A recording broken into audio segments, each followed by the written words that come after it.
Coucou à tous. Donc là c'est pour vous montrer un petit peu, il n'y a rien de touristique. Là c'est le parking du monastère de Batala. Et donc il y a une aire de service, un endroit pour se garer en camping-car. Donc voilà, donc c'est en ville, hein. Enfin ville si on peut dire. Et le monastère est juste là. Et là-bas c'est juste parking voiture et là parking autocar. Donc, de toute façon c'est noté, hein. Area de Cervico. Voilà. Donc, vous voyez, on n'est pas très loin. Voilà, Batala. C'est bizarre parce qu'il y a du vieux. Vous voyez, là, il y a de l'urbex à faire. En plus, la porte est ouverte. Et là, c'est très très vieux. Aussi, vers le monastère. Et là, c'est plus moderne. On ne sait pas trop où est l'entrée. Voilà les jardins, mais on ne sait pas trop où est la billetterie. Alors, je pense peut-être là, une petite boutique que j'aime bien, là, que j'avais découvert à Altea. Allez, hop. Donc, vous voyez de l'extérieur, là, c'est curieux parce que là, c'est carrément ouvert, là, ici. Ici, vous avez un musée. Donc, nous, on va aller visiter ça. Alors, il y a des choses qui me choquent sur cette architecture, mais je pense que vous aussi. Le haut, là, qui est beaucoup moins travaillé, tout en haut. Et là, cet arrondi, on dirait carrément, c'est des pierres non travaillées, presque comme si on avait fait un puits en aglo par rapport à tout ce qui est là. Alors, est-ce qu'il manque des morceaux? Je ne sais pas du tout. Donc ça, c'est une boutique d'azulejo. Vous savez, c'est ces espèces de scènes en pavé. Et là, vous avez éventuellement de la nappe en azulejo. Et regardez surtout, comment c'est joli. On avait un très joli aussi autour de cet évier. Je suis ravie de voir ça parce que j'en vois toujours sur les façades, voyez-vous. Et puis là, ça c'est un peu comme les noms de rue. C'est magnifique. 265. Une scène comme celle-ci. C'est superbe aussi, 132 € avec, il manque le 3e navire. C'est magnifique. Avec les noms des familles. On doit pouvoir vous faire ce que vous voulez. Voyez si c'est joli. À peine on rentre dans le magasin, Joël se fait alpaguer pour goûter un alcool. Ça marche pas. Moi j'ai refusé, je conduis. C'était quoi comme alcool, une liqueur? Ça c'est magnifique. Alors celle-ci par exemple, 264.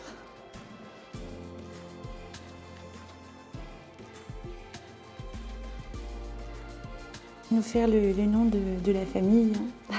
Donc on a ici plein de liège parce que ici il y a beaucoup d'arbres à liège. Donc la dame est en train de nous le faire. Après je ne vais pas vous montrer le nom, mais voilà, ça va être fait.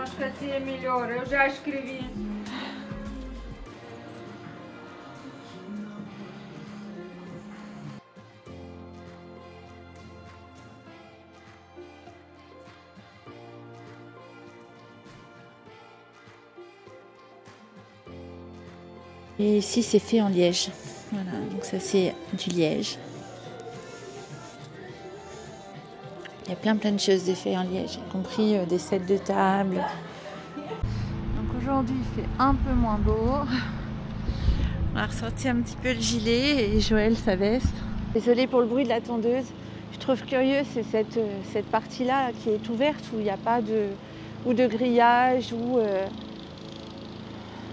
autre chose. Comme là, par exemple.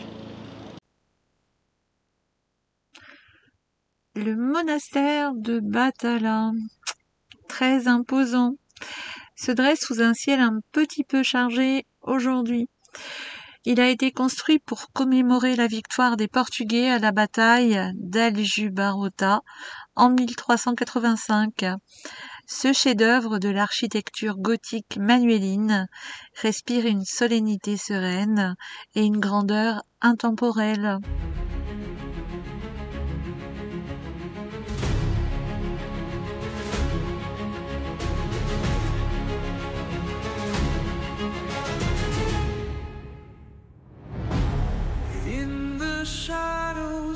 the stone so grand, where history's whispers gently land. But Talia's walls, they stand so tall, echoes of time in each hall.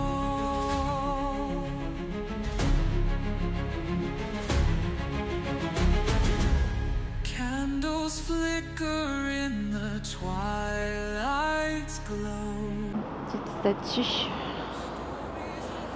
Bon là il y a des gens parce que il y a un car. Donc tout ça c'est un troupeau. Silent prayers in the nighttime air. Faith and time make a perfect pair. Donc l'entrée est assez chère, je trouve, 10 € par personne, je trouve ça quand même assez cher.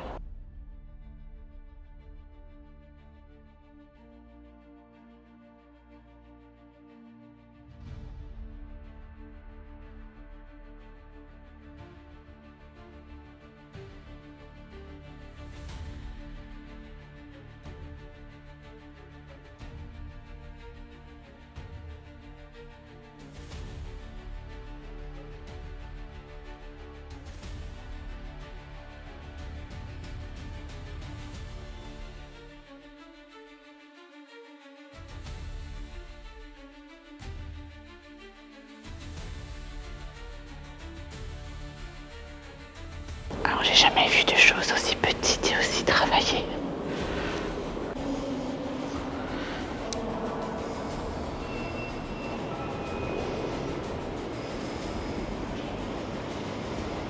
Alors ça c'est un sacré tombeau. Enfin ici ils appellent ça un tumulus, mais pas un tombeau.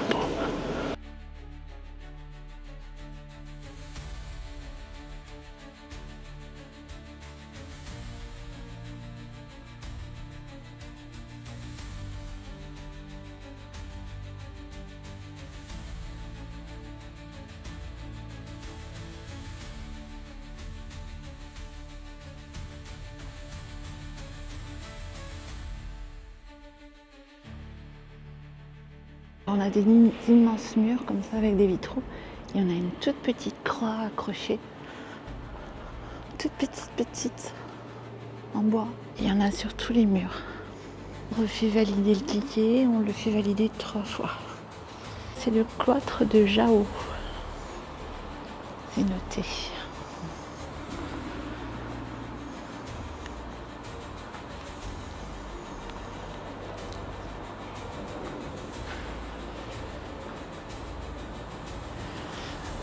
C'est incroyable comment c'est sculpté. Vous avez vu les sculptures? Je ne sais pas si vous allez voir dans ce sens-là. Je vais essayer de vous mettre ça dans l'autre sens. Je vais essayer. Vous allez peut-être mieux voir dans ce sens-là.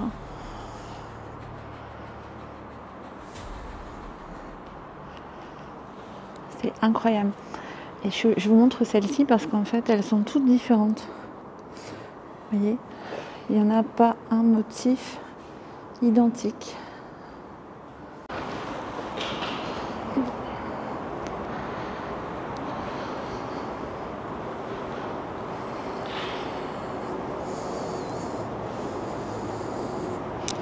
Somptueux. C'est pareil pour... Enfin, les colonnes, elles sont très très belles. Alors là, on a vu passer... un soldat et on trouve ça très curieux parce qu'il y a des soldats ici. Il y a un soldat qui est venu.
Ici, il y a des militaires parce que deux sont à côté. Sur le coup, j'ai pensé que c'était des statues, mais pas du tout.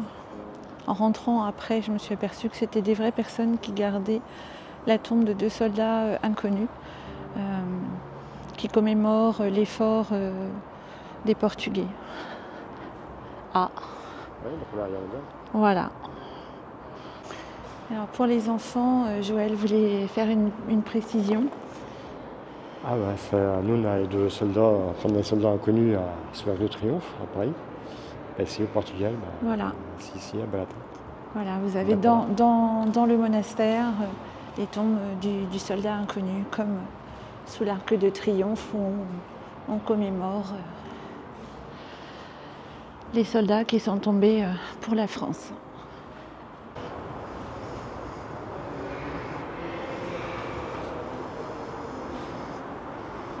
Donc on retrouve les azulejos ici.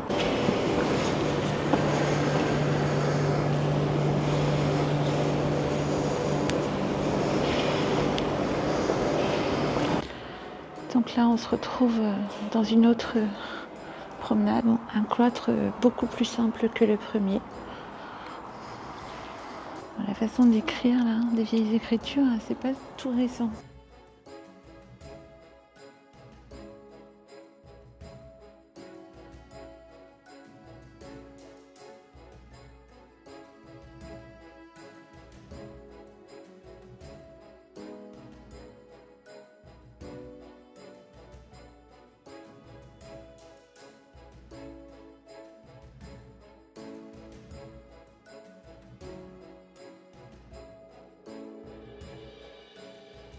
Donc là on arrive dans la partie haute du petit cloître.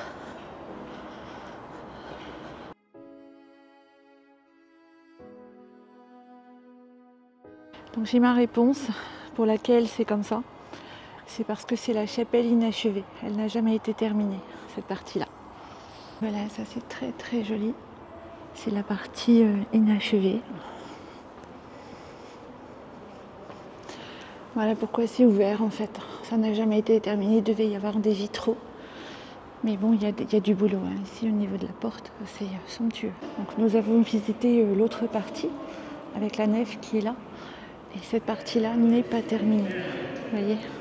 Donc là vous pouvez admirer le travail. C'est quelque chose. Magnifique.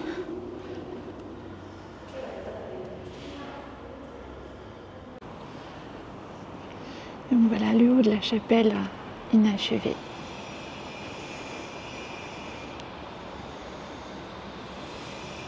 Le bas pourrait être à peu près identique à l'autre pièce de la cathédrale, mais avec les vitraux. Mais quand on regarde, et bien ici, il manque quelque chose.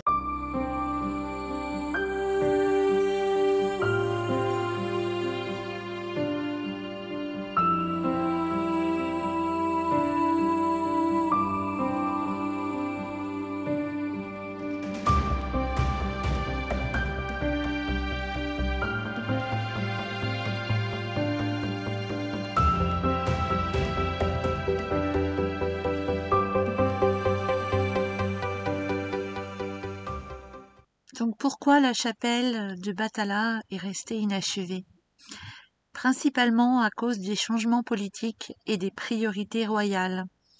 Initialement commencés par le roi Édouard Ier de Portugal, les travaux furent interrompus après sa mort. Son successeur, Jean II, se désintéressa du projet. Plus tard, Manuel Ier décida de privilégier la construction du monastère des Hiéronymites à Belém, entraînant l'abandon définitif des travaux sur les chapelles inachevées. C'est fascinant de voir à quel point l'histoire et les décisions politiques peuvent influencer l'architecture, n'est-ce pas ?